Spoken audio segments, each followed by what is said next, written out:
untuk tes MAN-IC tahun ini ada 3 kategori soal. Yang pertama itu tes minat bakat atau bisa disebut tes kepribadian juga. Nah, yang kedua itu tes potensi belajar. Yang ketiga itu tes akademik. Nah, pertama-tama aku mau jelasin dulu tes kepribadian. Jadi, pas aku tes itu ada sekitar 75 soal dan kerja waktunya itu 40 menit.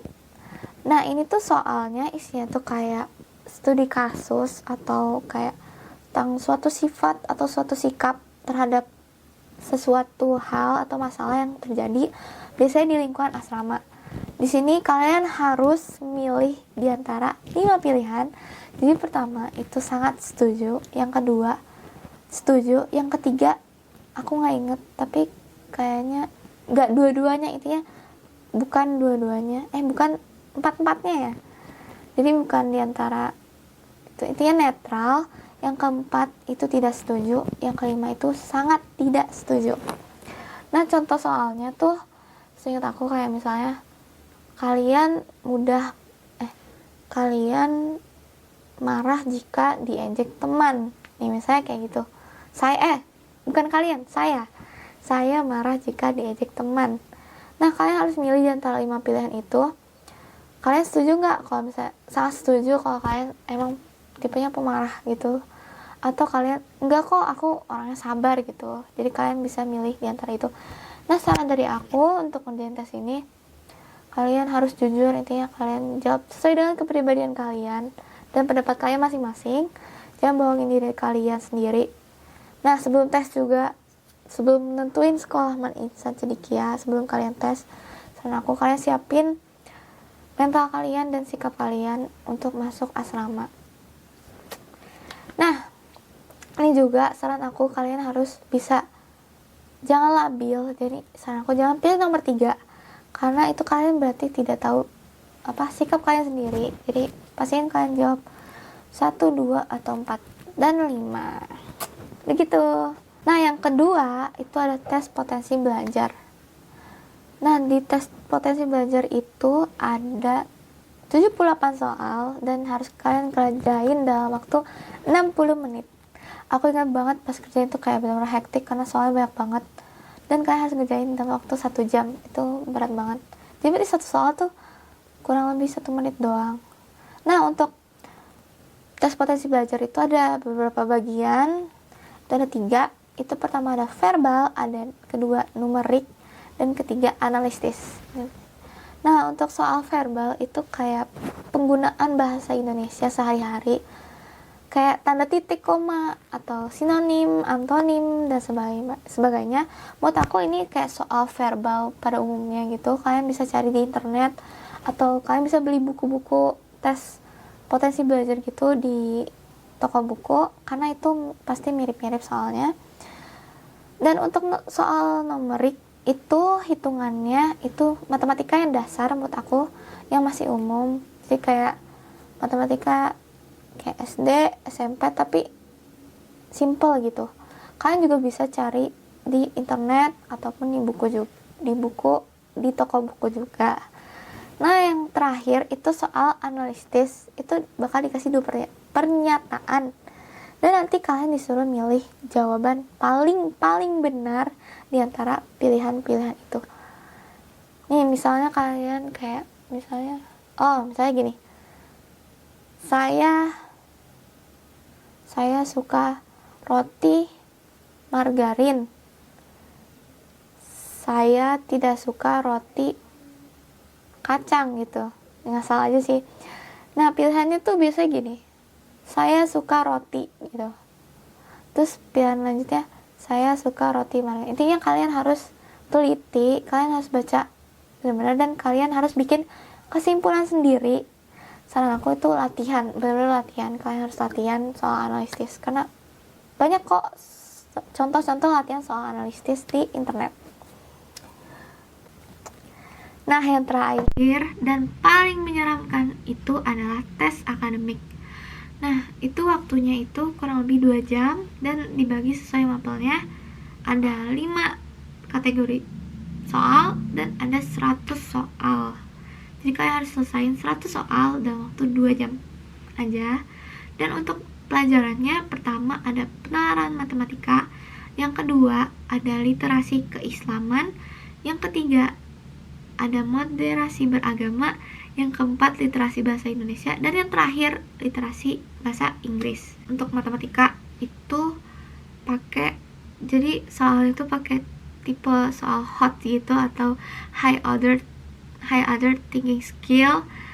Jadi ada studi kasus yang dijadiin soal matematika, jadi kayak rumit banget, jadi kayak soal cerita panjang banget, dan kalian harus nentuin ada beberapa 3 soal kalau nggak salah. Itu ada kayak misalnya dia nanya A apa, B apa, C apa gitu. Jadi aku pas kerjain, jujur itu hitungannya itu di luar nalar banget. Aku kayak pas gini tuh hampir skip semuanya karena aku nggak ngerti. Kayak apalagi kan aku abis ngerjain belum tuh 100 soal lebih, jadi aku pas ngerjain tuh kayak hahaha gitu.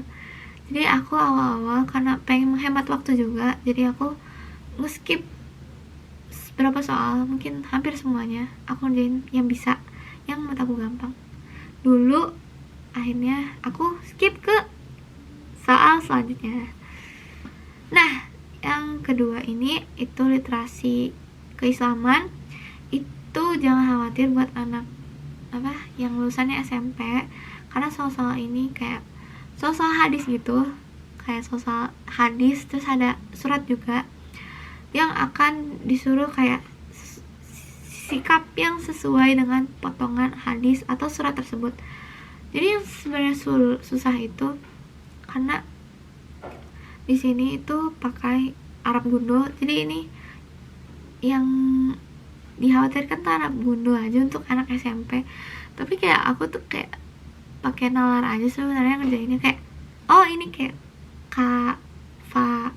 ro gitu, ini udah kafirun gitu kan, berarti kayak kalau kebiasa baca Al-Quran mungkin udah biasa baca Arab gundul, kan bisa kayak coba tambahin aja itunya, nah tanda-tandanya. Dan untuk ya itu menurut aku masih oke.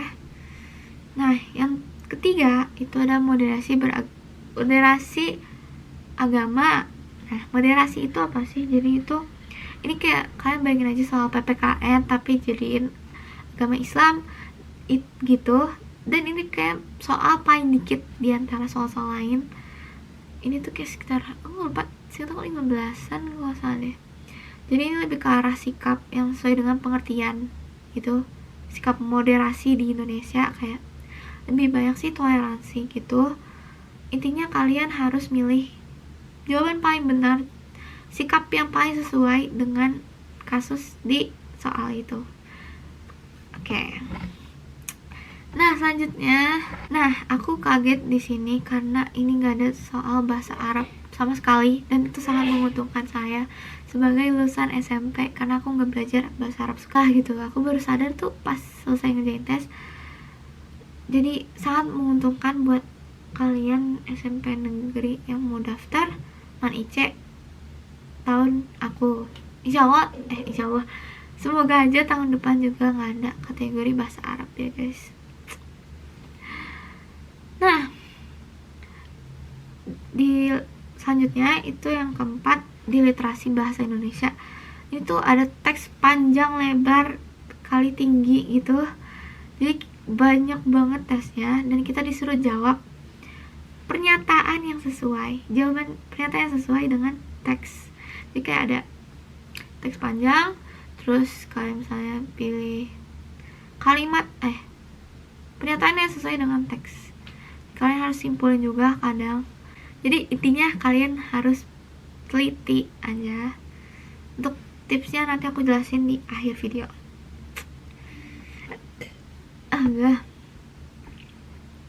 Nah, aku di sini juga kaget karena di sini nggak sama sekali nggak ada soal IPA ataupun IPS yang kategori soal ada IPA IPS gitu.